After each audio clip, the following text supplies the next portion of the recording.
આકાશવાણીનો અબુજ કેન્દ્ર છે. પ્રસ્તુત છે પ્રાસંગિક. વિષય છે વિશ્વ માટી દિવસ. સંપાદન અને પઠન છે કલ્પના શાહનો.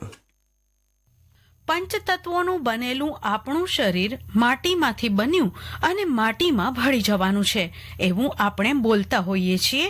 માટી એ બધી માતાઓની માતા છે, કારણ કે દરેક જીવન તેમાંથી ઉત્પન્ન થયું છે. માટી મૃત સામગ્રી નથી, પણ જીવિત છે. દર વર્ષે 5મી ડિસેમ્બરે food and agriculture organisation FAO વસ્તી વધારાને કારણે જમીનના ધોવાણને ઘટાડવા, ફળદ્રુપ જમીન અને તેના સંસાધનો વિશે લોકોમાં જાગૃતિ લાવવા માટે વર્લ્ડ સોઇલ ડે, વિશ્વ માટી દિવસ ઉજવે છે. માટી અને પાણી જીવનનો સ્ત્રોત છે.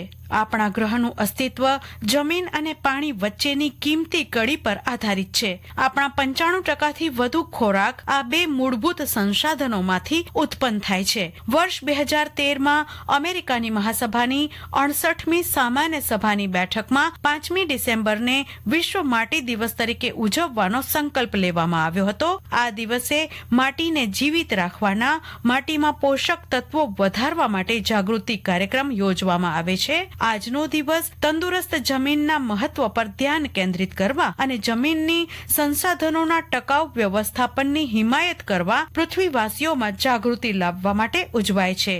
2002ના વર્ષમાં international union of oil sciences દ્વારા માટીના આંતરરાષ્ટ્રીય દિવસ ઉજવવા ભલામણ કરવામાં આવી.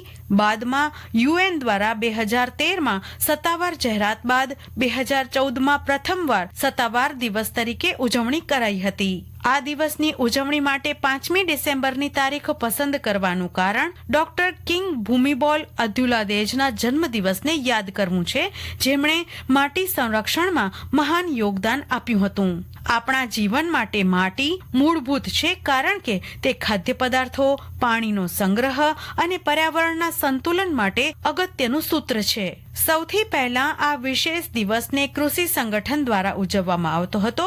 વિશ્વના અનેક સ્થળોએ સમયાંતરે માટી વેરાન અને ઉજ્જડ બનતી જાય છે, જેનું મુખ્ય કારણ છે વધુ પડતા રસાયણો અને કીટનાશક દવાઓનો અતિ ઉપયોગ. ઉલ્લેખનીય છે કે માટીની ગુણવત્તામાં સુધારણા લાવવા માટે પ્રધાનમંત્રી નરેન્દ્ર મોદીએ વર્ષ 2015માં માટી સ્વાસ્થ્ય કાર્ડ યોજનાની શરૂઆત કરી હતી અને દેશભરમાં 14 કરોડ માટી સ્વાસ્થ્ય કાર્ડ જારી કરવાનો લક્ષ્યાંક રાખવામાં આવ્યો છે. પૃથ્વીની સપાટીના લગભગ 29% ભાગ જમીન રોકે છે. રહેઠાણ માટે કઠણ સપાટી, પીવા માટે પાણી અને શ્વાસ લેવા માટે હવા મળી રહેતા પૃથ્વી પર જીવન સૃષ્ટિ વિકાસ પામી. માટીની અધોગતિ વિશ્વના 3.1 અબજ લોકોને અસર કરશે. ભૂમિ વિસ્તારના બંધારણ અને પ્રદેશની આબોહવાને કારણે માટીના અલગ અલગ પ્રકાર જોવા મળે છે. આપણી પૃથ્વી પર તે વન પ્રદેશો, રણ પ્રદેશો અને તૃણ પ્રદેશોમાં વહેંચાયેલા છે. વિવિધ પ્રદેશોની ભૂમિ તેમજ તેના રંગ, બંધારણ, કાર્બનિક દ્રવ્યોનું પ્રમાણ તથા ખનિજ દ્રવ્યોની બાબતમાં ભિન્નતા દર્શાવે છે. માટી બધાના જ જીવનમાં મહત્વની ભૂમિકા ભજવે છે. આપણા દેશમાં ધરતી માતાને પૂજવામાં આવે છે. આગામી 2050માં વૈશ્વિક ખાદ્ય માંગને પહોંચી વળવા આપણે કૃષિ ઉત્પાદનમાં 60%નો વધારો કરવો જ પડશે, જે ગંભીર એટલા માટે છે કે ઉત્તરોત્તર દર વર્ષે પાકનો ઉતાર જમીન રસ રહિત થતી હોવાથી ઘટતો જોવા મળે છે. આપણો 95% ખોરાક જમીનમાંથી આવે છે.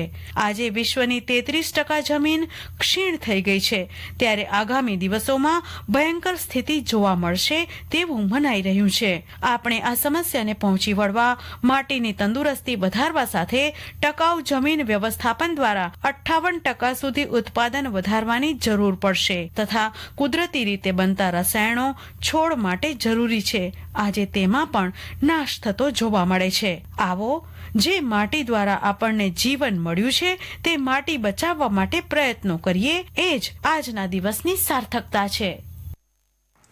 વિશ્વ માટી દિવસ વિશે પ્રાસંગિક આપે સાંભળ્યું. સંપાદન અને પઠન હતું કલ્પના શાહનું.